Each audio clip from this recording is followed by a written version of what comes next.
ಎಲ್ರಿಗೂ ಪ್ರಜಾಪ್ರವಾಹಕ್ಕೆ ಸ್ವಾಗತ. ನಾನು ನಿಮ್ಮ ಪ್ರೀತಿಯ ಅರುಣ್ ಮಾತಾಡ್ತಾ ಇರೋದು. ಅರೆಸ್ಟ್ ಮಾಡಿದ್ರೆ ಏನಂತೆ ಬೇಲ್ ಸಿಗೋದನ್ನ ಕಾಮನಾಗಿ ನೀವು ಕೇಳಿರ್ತೀರ. ಆದರೆ ಯಾವಾಗ ಯಾವ ಬೇಲ್ನ ಸೀಕ್ ಮಾಡಬೇಕು ಅನ್ನೋದು ಗೊತ್ತಿದೆಯಾ? 4 ಥರದ ಬೇಲ್ ಇದೆ ನಮ್ಮ ಕ್ರಿಮಿನಲ್ ಪ್ರೊಸೀಜರ್ ಕೋಡ್ನಲ್ಲಿ.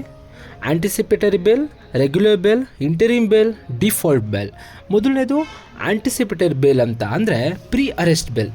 ನಿಮಗೊಂದು ಆ್ಯಂಟಿಸಿಪೇಷನ್ ಇದೆ, ನಿಮ್ಮನ್ನು ಅರೆಸ್ಟ್ ಮಾಡ್ಬೋದು ಅಂತ, ನಿಮ್ಮ ಅಗೇನ್ಸ್ಟ್ ಒಂದು FIR ಫೇಲ್ ಆಗಿದೆ ಅಂತ ಅಂದಾಗ ನೀವು ಕೋರ್ಟ್ಗೆ ಮೂವ್ ಆಗ್ಬೋದು ಆ್ಯಂಡ್ ಈ ಆ್ಯಂಟಿಸಿಪೇಟರಿ ಬೇಲ್ನ ತಗೊಳ್ಬಹುದು. Second, regular bale.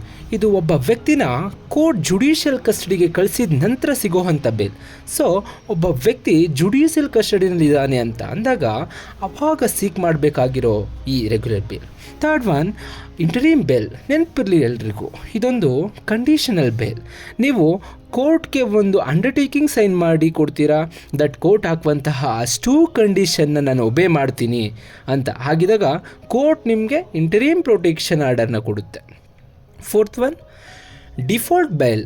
Section 167 subsection 2 of criminal procedure ಕೋಡ್ನ ಪ್ರಕಾರ ಪೊಲೀಸ್ ಆಫೀಸರ್ ಅವರ ಇನ್ವೆಸ್ಟಿಗೇಷನನ್ನು ಇನ್ನೂ ಕಂಪ್ಲೀಟ್ ಮಾಡಿಲ್ಲ, ವಿತಿನ್ ಗಿವನ್ ಪೀರಿಯಡ್ ಆಫ್ ಟೈಮ್ನಲ್ಲಿ ಆ್ಯಂಡ್ ಚಾರ್ಜ್ ಶೀಟ್ ಫೈಲ್ ಮಾಡಿಲ್ಲ ಅಂತ ಅಂದಾಗ ಈ ಡಿಫಾಲ್ಟ್ ಬೇಲ್ಗೆ ಎಂಟೈಟಲ್ ಆಗ್ತೀವಿ. ಆ್ಯಂಡ್ ಈ ಕಂಡೀಷನ್ನಲ್ಲಿ ನೀವು ಬೇಲ್ನ as a matter of right seek ಮಾಡಬಹುದು.